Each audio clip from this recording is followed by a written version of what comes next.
melihat dari kejadian di saat anak itu, mayat anak itu kan seperti itu, ada bekas gigitan, ada bekas lebam-lebam, itu yang dipikirkan suaminya.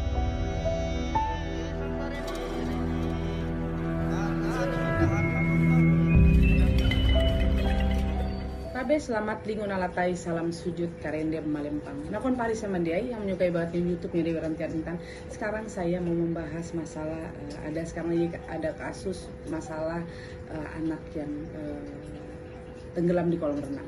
Nah, sekarang kita mau bahas lah ya, tapi tidak terlalu dalam karena saya kan ini belum ada hasil dari kepolisian, tapi kita akan mengulik sedikit-sedikit lah kan seperti itu. Di Karawang gitu sebenarnya terjadi itu apa sih? Oke, kalau dia itu tenggelam, ya pasti kan karena tenggelam karena di dalam kolam renang ya.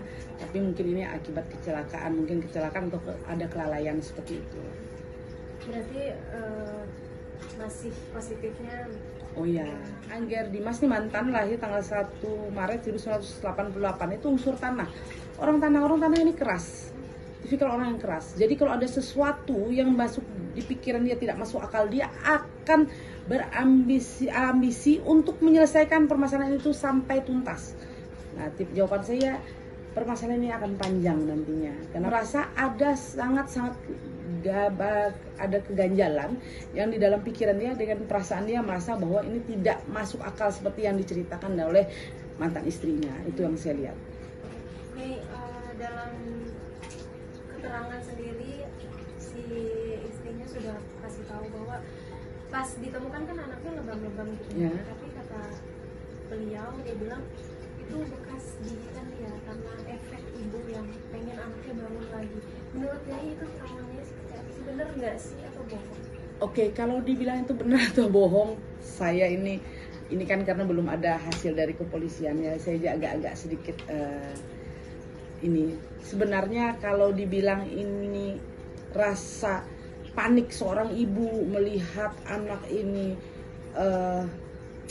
tenggelam, dia menggigit kan nggak masuk akal juga. Namanya seorang ibu, mungkin biasanya seorang ibu tuh rasa panik melihat anak itu pasti dengan tidak mungkin dia menggigit lah ya, pasti dia atau mengompak dada lah, apalagi kan berenang tuh pasti kompak dada atau dia panggil orang, dia tiup mulut anaknya. Tapi kalau sampai digigit ya, jawaban saya enggak kali ya. Ini jawaban saya seperti itu. Kita pakai logika aja, nggak usah pakai penerawangan. Tapi perasaan kita seorang ibu melihat anak kita tenggelam atau anak kita meninggal, kita sampai menggigit melukai anak kan nggak mungkin. Tapi minimal kita akan mengompa dada ini, apalagi kan tenggelam nih, supaya airnya keluar nih kan seperti itu. Setelah itu kita tiup mulutnya kan seperti itu biasanya, supaya ada napasnya, biasanya kan seperti itu. Itu biasanya pertolongan pertama. Tapi kalau menggigit, Allahu alam, saya nggak mau. Berarti ini kan masih simpang siur antara tenggelam atau ditenggelamkan. Nah, Jai sendiri mungkin bisa sedikit. Oke.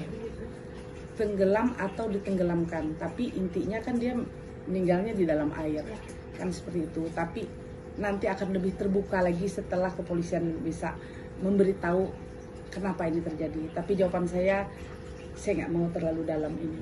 Kenapa? Karena keputusan dari kepolisian masih belum keluar. Kan gitu, hasil otopsi juga belum keluar kan seperti itu. Jadi jawaban saya tidak berani mengatakan ini meninggal karena tenggelam atau ditenggelamkan. Saya nggak mau. Kalau mungkin ada dari pihak si perempuannya juga ada kejanggalan gitu Nyai, dari pihak perempuannya itu sampai awalnya nggak mau diotopsi anaknya. Kalau itu kejanggalan ya pastilah ya, pasti ada kejanggalan karena kan merasa anak tidak mau dari ini saya membaca dari pikiran dari pihak dari laki-laki, dari mantan suami ya. Karena yang saya lihat dari mantan suaminya ini berpikir bahwa anak ini dibunuh oleh mantan istrinya. Karena dilihat dari karakter. Karena bukan melihat dari karakter, karena melihat dari kejadian di saat anak itu, mayat anak itu kan seperti itu, ada bekas gigitan, ada bekas lebam-lebam, itu yang dipikirkan suaminya kan seperti itu. Tapi jawaban saya, kalau orang tenggelam kalau lama itu pasti akan ada bengkak. mungkin ada biru, biasanya seperti itu, tapi birunya tidak biru kayak memar kan begitu, enggak, tapi biasanya seperti itu. Tapi kalau sampai ada biru-biru begitu saya nggak berani ini. Tapi yang saya baca dari pikiran dari mantan suaminya bahwa dia berpikir bahwa anak ini saya nggak mau lah, bahwa suaminya tuh berpikir bahwa anak ini bukan meninggal karena tenggelam, tapi mungkin ada suatu kejadian. Itu yang saya lihat dari pikiran dari mantan suaminya. Ini yang saya lihat. Tapi kalau saya tidak berani masuk terlalu dalam. Lalu nih dari si pihak suaminya sendiri sampai mantan sekarang, suami, ya mantan suaminya sampai sekarang masih memperjuangkan gitu. Oh ya, yang saya lihat dia akan memperjuangkan. Makanya saya bilang tadi ini akan panjang. Ini akan panjang sekali kasus ini. Kenapa? Karena suaminya tidak menerima. Karena dia merasa bahwa anak saya sehat-sehat kok. Setelah itu tidak masuk akal apa yang dibicarakan oleh mantan istrinya. Itu yang membuat suaminya itu merasa dia akan perjuangkan terus. Dia mau tahu apa yang terjadi kepada anaknya. Seperti itu yang saya lihat. Tapi kan dari si istrinya sendiri setiap diwawancara oleh media dia terlihat sedih dan juga nangis terus gitu. Oke. Kalau menurut Oke, menangis terus itu namanya orang kan seorang ibu pasti ada rasa lah ya, anak meninggal pasti ada rasa kecewa, rasa kesedihan kan seperti itu. Tapi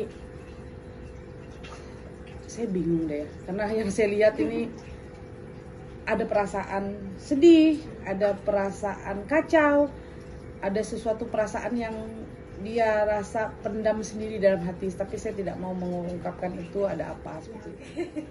Dari situ kan dia menitipkan anaknya kepada orang yang menurut dia tersebut dipercaya. Itu ya. Orang-orang beranggapan bahwa dia menitipkan anaknya itu ke pacarnya. Nah, kira-kira mungkin.